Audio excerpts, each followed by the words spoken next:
இப்போ வந்து பார்த்திங்கன்னா ஈவினிங் வந்து 4:30 ஆகுது. இப்போ வந்து என்ன பண்ணணும்னா எல்லா புறாவையும் பிடிச்சி இந்த மாதிரி கையில் எடுத்துகிட்டு போய் நம்ம அந்த ட்ராப் டோர் வழியாக புறாவை விடணும். அது மாதிரி மற்ற புறா எதுவும் வெளில வரக்கூடாதுன்னு சொல்லி லாக் பண்ணிடணும். லாக் பண்ணிவிட்டு நம்மளா கையில் இந்த மாதிரி எடுத்துகிட்டு போயிட்டு ட்ராப் டோர் கிட்ட விட்டு அதை வெளில பறக்காத அளவுக்கு இந்த மாதிரி உள்ளே ட்ராப் பண்ணணும்.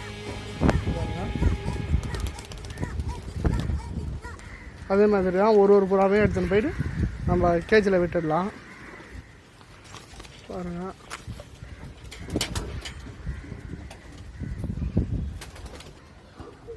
வந்து பார்த்திங்கன்னா நம்ம எல்லா புறாவையும் பிடிச்சி நம்ம கேஜில் போட்டாச்சு.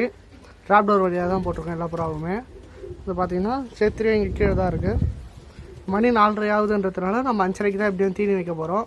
ஸோ அந்த 1 மணி நேரத்துக்கு நம்ம தண்ணி எதுவுமே வைக்கக்கூடாது. நார்மலாக அது புறா உள்ளே ஃப்ரீ ஆகட்டும்னு சொல்லி விட்டுடணும். அதுக்கப்புறமா நம்ம தீனி வைக்கலாம், தண்ணி வச்சுக்கலாம். இது நாளைக்கு என்னென்ன பண்ணுறோன்றத நாளைக்கு காலையில் ஒரு வீடியோ அப்லோட் பண்ணுறேன். தேங்க்யூ ஃபார் வாட்சிங் திஸ் வீடியோ ஃப்ரெண்ட்ஸ்.